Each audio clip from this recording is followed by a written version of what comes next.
kur patyliukais gimsta pergalės. Sporto salėje, scenoje, mažame kūne ir didelėje širdyje.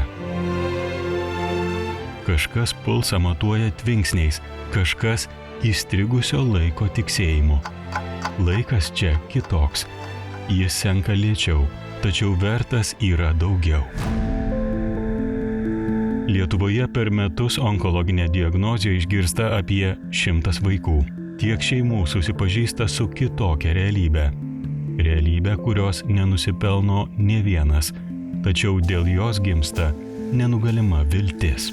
Ji padeda augti talentams ir galbūt vieną dieną tie, kurie šiandien kovoja dėl pergalės gyventi, garsins šalį, kurdami kitokį, gražesnį pasaulį.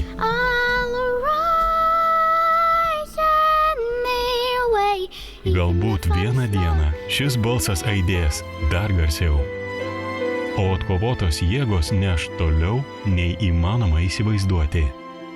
Antrą Šventų Velykų dieną Rimanto Kaukėno bei Almos ir Valdo Adamkų labdaros ir paramos fondas kviečia suvienyti jėgas. Pirmą kartą kartu kovosime ne tik už pergalę gyventi, bet ir už pergalę kurti. Šiandien ir visada, padėdami kitiems būti stipresniems, mes esame tikroji, nenugalima jėga.